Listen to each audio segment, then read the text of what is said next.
Trigger warning. The following video will contain mentions of sexual assault, cover-up of sexual assault, and other disturbing things. If the following topics make you uncomfortable or could cause an emotional or mental trigger, we advise you click off the video or watch it with a friend or trusted guardian. Hello ladies, gentlemen, and everyone in between. Welcome to a brand new video on the Commentary Crew channel. It's D&D here, and welcome to a fantastic new video. Today, we won't be pulling any punches, because today we're talking about some disgusting behavior coming from the esports team known as Xtra Gaming. And we'll be going into detail about some of the horrific things they did to minimize and cover up a sexual assault that happened to one of their now former members. But real quick, I want to apologize for my voice. I'm still not 100% after being sick, so you get what you get. Anyway, without further ado, let's dive into the disgusting behavior from Xtra Gaming and cover absolutely everything this team has done. But first, we need to share the story of the victim, Jeff the MVP, a former pro player for one of their teams. So let's dive right on into Jeff's story before we talk about the disgusting manner in which Xtra Gaming handled itself. So without further ado, let's dive right on into the story of Jeff the MVP. November 14th will be a day that is forever burned into my memory as I woke up to Drama Alert uploading a massive story. One that unfortunately has not seen much coverage since then. In the video, Keemstar brings to light allegations that the esports player Jeff the MVP brought up in a twitlonger on his Twitter. In this twitlonger, Jeff alleges that he and an unnamed friend were sexually assaulted by two TikTok creators, after being lured to their apartments under a false pretense and forced to become intoxicated. Now, to get a better understanding of what truly happened that night, I want you to listen to Jeff's statement. This is narrated by my friend Grasspuppie, and you can find the full statement linked in the description. There's something I've been needing to get off my chest for some time now. What happened to me has been eating away at my mental for way too long. I want my abusers to be held accountable for what they've done. On August 7th, 2021, my close friend and I were invited to Carter's house, aka at Sir the Star's house in Los Angeles. We were invited by Carter's friend Rafi. When we were invited, we were initially hesitant, but shortly after they FaceTimed us and eased our nerves. They said they wanted to chill and go in their jacuzzi. They also said they had a better gaming setup. They ended up not even having any gaming setup once we got there. My friend and I are both shooting to be professional gamers, so the connections in their setups enticed us to come over. We thought they could potentially help us in the industry. When we arrived to their place, we had to wait in the lobby of their building. Carter and Rafi came down and retrieved us and brought us up to their place. Carter and Rafi were both well informed that I identify as a straight male. I even told them that I had a girlfriend back in Orange County. I thought they accepted this and understood. When we came up to the place, they informed my friend and I that they have been drinking since 7 a.m. They baited us with their large brand deals, endorsements, influencer friends, etc. We felt excited and hopeful with the idea of opportunity and friendships with people like them. My friend, who would like to remain anonymous, immediately went to the bathroom because he felt the vibe was off. He was there for 20 minutes.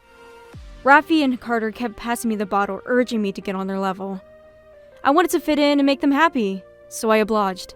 They never drank for the bottle they made us drink from. They wanted us to chill with them until the big party they invited us to later on. We decided to seek it through because we wanted to network at the party. They asked us to watch a movie with them. I started feeling really hazy and intoxicated. We all ended up going into one of their bedrooms to watch the movie. We felt awkward, but we were too intoxicated to leave. We thought once the movie came on, things would be less weird. When the movie was playing, they again asked us what we wanted with our careers, and talked about more brand deals and things of financial nature. I started dozing off because I was severely under the influence. I texted my friend, who again was in the bathroom, and told him I felt uncomfortable, and didn't want to be left alone with them. He basically told me to stay aware and to not let them touch me. I knocked out. I woke up in the bed next to Rafi's, Carter's friend. I was naked with no idea what had happened. I had holes in my boxers that I later turned into the police for evidence, along with my white shirt that was covered in their makeup. I went into panic mode and looked for my friend. I found him in bed with Carter. I woke him up in distress because I felt violated and was naked. We quietly left and both of us were in shock. We were both violated and our minds were all over the place. I didn't want to tell my mom or my sister because they were not comfortable about us going to LA in the first place. I just wanted to network and make connections. I had no idea anything like this would happen. I would have never put myself in that position. We were manipulated. They texted us asking if we were still going to the party with them later, as if nothing was wrong. We didn't know what to say, so we said yes, but we obviously didn't go. We ended up leaving LA and going to our close friend's house to clear our heads. We didn't want to go home. Going to my friend's didn't help. It made things worse. I wanted to get away alone, but I had nowhere to go to do that. We ended up going to my sister's because we didn't know what to do anymore, and we needed advice. She made me go to the police and the hospital, which I was hesitant to do. I was afraid that nobody would believe me because I'm a man. I felt emasculated and small. We went to Corona Regional Hospital. After we were evaluated, we had to wait there for LAPD officers to come take the report. We later had to ride with the police to San Gabriel Valley Hospital to get the rape kits done. Later on, as this is happening, Lorraine DM'd me multiple times on Instagram. I have screenshots and recording of this. Lorraine is close friends with Carter and Raffi. I'm so beyond embarrassed and defiled. I'm so scared to come forward with my story because they have millions of followers, power, and money. I'm scared that nobody will believe me. My esports team, Xtra Gaming, even made me feel wrong for wanting to get what happened to me out to the public. They said that I would have to leave the team if I wanted to talk about this publicly. They said it would look bad on their brand. My friend and I both got scaled and made to feel like it was our fault by the owner of the team. It destroyed me to not have my team, which is family to me, back me and be there for me. It was a bad feeling to be made to feel as if this was my fault. It wasn't. Even my passion of gaming is tainted because of this situation. I can't stand the fact that they're living their lives as if nothing happened, and I live with what happened every day. I don't feel like the same person. I have receipts of the property taken by the police, photos too, a confidential investigation report, and a pamphlet of my rights as a sexual assault victim. I also have text and video evidence of Xtra gamers speaking to me as if it was my fault, and that me going public with this would be bad for their brand. Shortly after this happened, Jeff went to the hospital to complete a rape kit and file a police report. We have obtained photos of both of those. Now, with this situation having taken place back in August, Jeff began to, as time moved on, feel as if he needed to share his experiences with a friend, which is very understandable for someone who had just gone through a very traumatic, life-changing event. So after sharing his experience with a friend, he decided to ask the org owner if he could come out with it, tell his story about the sexual assault he experienced from Sir the Star and Raffi. However, Jeff's simple desire to make the public aware of what happened and to tell his side of the story led to attempts from the organization Xtra Gaming to not only silence him but blame him for even being a victim in the first place. But now, since you know about the victim's story, let's talk about the problems with Xtra Gaming and the disgusting actions they took to silence their member and prevent him from coming out with a story that he had every right to tell. Trying to minimize sexual assault within the esports community is unfortunately nothing new. However, nothing quite like this had ever been truly seen before, and the decisions made by the org's owner would not only lead to the inevitable implosion of Xtra Gaming, but also truly set a new precedent for how the esports industry would respond to allegations of sexual assault and esports teams' willingness and desire to cover them up. Anyway, after Jeff talked to his friend about his experience being sexually assaulted, he decided to reach out to the org's owner and CEO, Xtra Conley, to ask permission and plan a way to launch his statement surrounding his sexual assault at the hands of Sir the Star and Raffi. In these screenshots, you can see Xtra Conley saying that he would rather Jeff leave the team on great terms so that he can come out with his allegations than Jeff come out with the allegations against Sir the Star and Raffi well within the team. Conversation between Jeff and Conley only begins to prove a further narrative of Xtra Gaming knowing about the sexual assault and trying to cover it up and hide it because they didn't want the public embarrassment that it could cause. Not only would Jeff's desire to release the statement while on Xtra Gaming be completely ignored and dismissed, but Jeff's decision to talk to his close friend within the team about what happened quickly caused a fight within the team and led to Conley and several other org owners calling Jeff and confronting him about even talking about sexual assault because she had, quote, loose lips and could spell a danger to the team. However, both Jeff the MVP and Jeff's sister managed to record this call. We'll play that for you right now.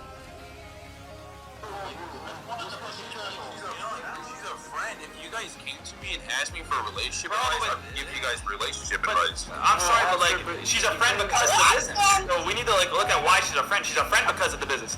And at the end of the day, she's kind of a liability at times of business. And all you guys are doing is fueling the liability. Think of it, the reason she's a liability is because she has loose lips. So that's why we're telling her shit. And you want to know what not telling her shit does? it makes her not a liability anymore. But then you guys are telling her shit, which is making her a liability again. So it's like, it's just like not working, bro. Like, I'm telling you, stop. You can fucking talk to her. She says, hey, what's the weather near you? You can say it's fucking sunny, but that's about it, bro. I don't know why you guys are talking to her about you getting raped. Like, I didn't even tell fucking Nick about that. Like, bro, like, you actually, like, Victim blaming. Victim blaming by saying to have respect for yourself for telling people what's wrong. Not only does Conley immediately go to victim blame Jeff in this situation, but he displays a clear pattern of not caring about the allegations that Jeff levies against the other individuals. And after Keemstar gets involved in the situation and acknowledges that he's publicly making a video and requests a statement, Conley throws together a half-assed apology saying that he's always supported Jeff throughout this entire situation and he's working with the police. Of course, he provides no proof. Here is the statement read out loud for you. We fully support and back Jeff. He has been with Xtra since the early days. This situation happened some time ago, and we have been working closely with Jeff as local law enforcement conduct their investigation. Sexual assault is a sensitive and major issue that needs to be dealt with in full cooperation with the proper law enforcement authorities. Of course, Conley refuses to apologize for any of his conduct, refused to admit that he victim blamed Jeff or anything, which led to the inevitable downfall of Xtra Gaming, which we will get to right now. After Keemstar made his video not only exposing Sir the Star and Raffi's sexual assault on Jeff the MVP, Xtra Gaming's disgusting cover-up, and attempts to discredit Jeff and his story, the mass exodus of their Fortnite roster, which Jeff was formerly a part of, began to happen. Supposedly, something like 80% of their roster left in a matter of hours. However, the exodus of their players wasn't the only thing to happen within that day. A sponsor of theirs, Razer, a computer parts and production company, announced after much pressure that they had dropped Xtra Gaming, and they even released a statement stating as to why. At Razer, we hold ourselves, our partners, and the organizations that play under the Team Razer banner to the highest standards of conduct. In light of the recent news, we will be terminating our partnership of Xtra Gaming effective immediately. Players who have been affected and require support are welcome to reach out to us directly.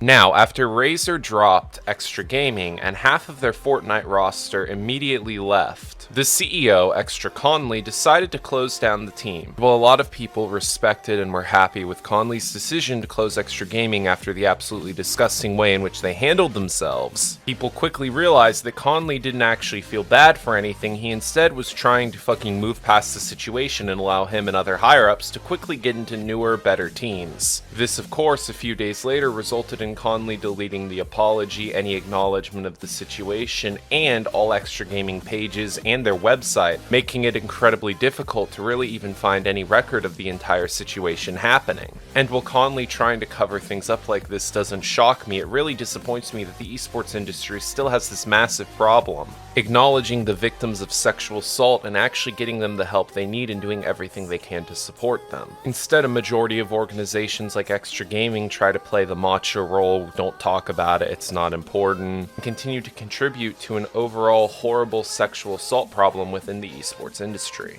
Anyway, now that we've covered the implosion of Xtra Gaming and the horrible things that they did, let's talk about the continued allegations against Sir the Star and Raffi.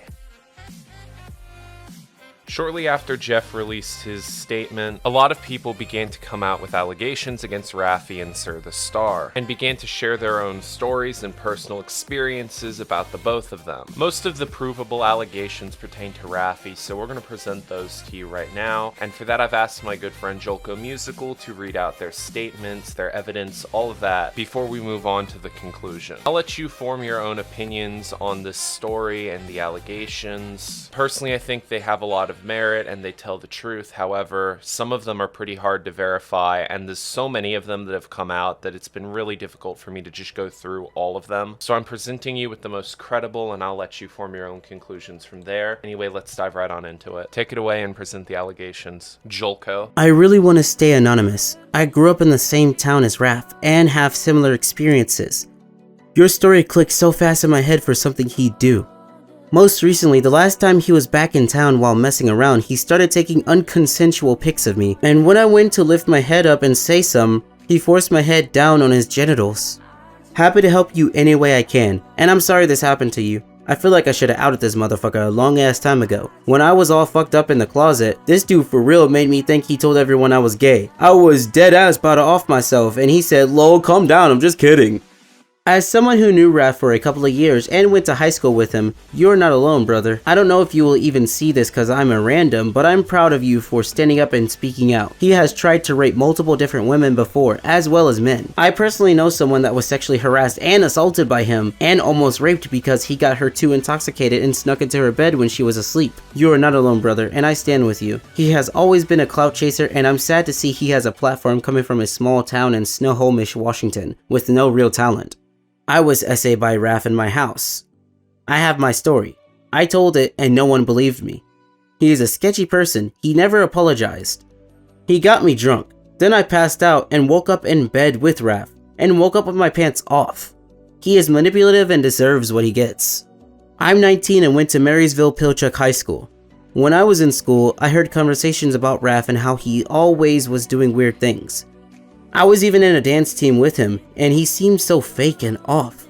I never thought he'd do something like this. I hope he deserves what he gets. Hey Raph, it's Marley. I tried to reach out to you and I was going straight to voicemail. I'm sorry for not responding to you, I just didn't know how to talk to you. I was very uncomfortable the other night when you stayed at my house. I expected to share a bed with you because I honestly did not see a problem with it, and I expected cuddling, but I was not fully conscious. I only remember bits and pieces of that night. When I woke up, I remembered you touching me, and that made me feel very out of place. It was never my intention to give off that kind of impression, and if I did, I'm sorry. But what happened that night fucks with my head. I saw you as a friend and someone I loved and cared for unconditional, but I felt very taken advantage of because that was not something I wanted. Like I said, I'm truly sorry if I gave off an impression in any way. It was never my intention, and I understand you were a few drinks in as well. But I waited to see if you would say something, but you didn't, and it made me feel like shit because it felt like you were ignoring it. Listen, Raph, I love you and I always will, and I want to tell you how I feel about all of this. It really has been weighing on me, and it's hard to ignore you. And if you don't, then I guess I tried. What can I do to make things right with you? Do you want to talk? Sure, I just don't know how you can make a disgusting situation like this, right? I don't know. I hate having tension or problems with people, and especially with people who I was close with at some point. I understand that, and I feel the same way. I'm sorry for the late response. I haven't been on my phone a whole lot, but I really do want to work this out. Because you were a good friend to me, and I loved you beyond words, and I hate to see it go away. It kills me. I hope you can understand that I really do want to fix things. The ball is in your court. Only you can make things right. Well, what can I do? Like, I feel bad and I'm sorry. You have something so disgusting just over my head, and the fact that you chose to do what you did with it makes me uncomfortable and scares me. What if I piss you off and you go and tell false stories about the situation again? I'm constantly on edge about it. That's not cool. I'm not telling anyone about that situation because I understand that we both talked that it was a misunderstanding. Like, I hope you can put yourself in my shoes and understand what I'm feeling, you know? No, I completely understand where you're coming from, but I'm trying to move past it and not dwell on it because I don't want to have an issue with you. Like, I still care about you tremendously, and I think it's hard when I try to move on and be friends with you, and then you still worry. Like, I get that you're worried and everything, but I promise you that, like, that situation was a complete misunderstanding. And, like, I understand it from both sides, don't choose to talk about it, but I've been wanting to reach out to you and make amends and just be cool with it and be friends. I'm at work. And we can call right now. Okay, sorry. Well, I do want to talk about this though. Cause I understand 100% where you are coming from, but I also want you to understand that I'm not going to hold this over your head because I get that you want to be able to trust what I'm saying, and I understand that can be hard. But I'm not gonna hold this against you because it was literally just one big misunderstanding. And I understand that, and if I was actually upset, I wouldn't be talking to you right now. I wouldn't be trying to reach out to you. I wouldn't be doing any of the things that I'm trying to do right now. I still care about you tremendously. You meant a lot to me and you still do. I just want to be friends again because I do. I miss you a lot.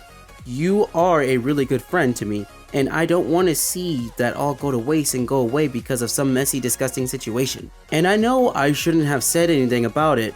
I should have just talked to you when it first happened. But I was scared, and I realized that was wrong of me. And that was really bad on my part, but I want you to trust me that that's never gonna happen again.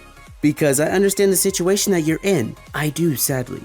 But I don't ever want to put you in a situation where you have to be afraid to even talk to me.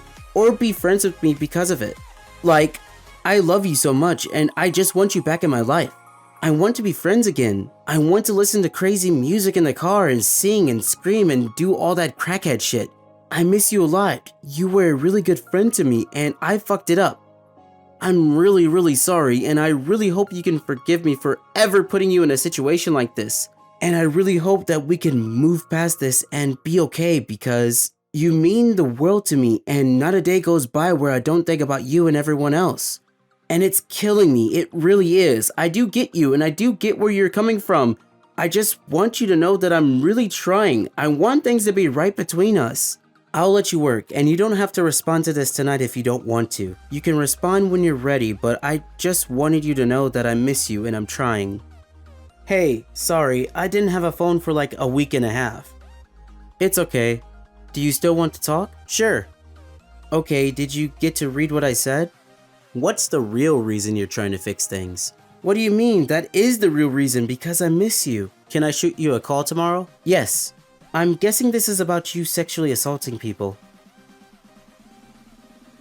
How do I conclude this story? This was something that I'd struggled with for quite a while scripting and getting into the first round of recordings, because allegations kept coming out against Sir the Star and Raffi that I couldn't verify or confirm where they were coming from. So initially my idea was to wait for Sir the Star and Raffi to release a statement. None of them have released a statement, none of them have done an interview.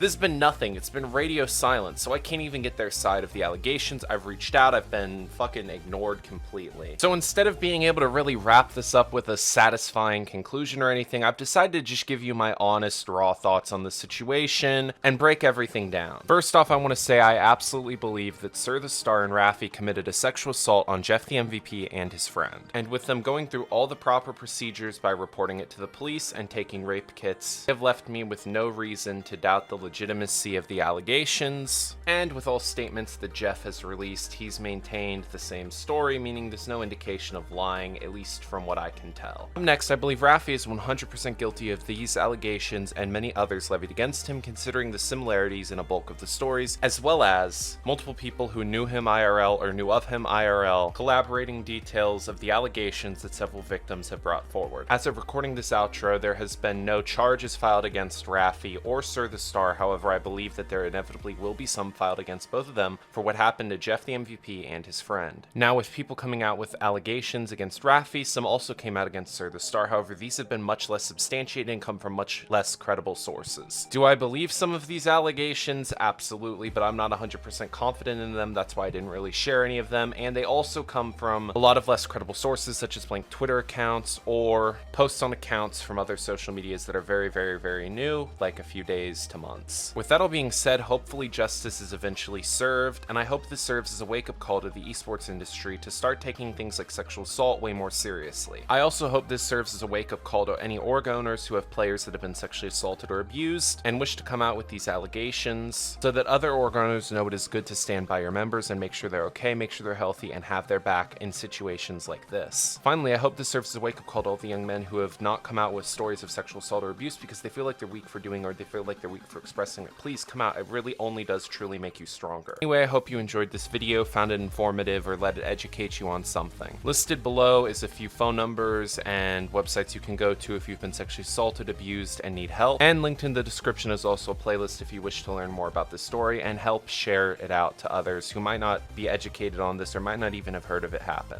Anyway, I hope you have a fantastic day and a happy new year. We'll be back in a few days with a video explaining our plans for 2021. And I really apologize for some of the problems with this video, especially at the very end of it, because I really struggled with writing a conclusion to this for a story that really doesn't have a conclusion. Anyway, please like and subscribe to the channel, like the video, become a channel member if you're interested, and thanks for watching this video on the commentary crew. We got bangers coming. We got a video on Hypnotist Sappho next month. We'll see you soon. Peace.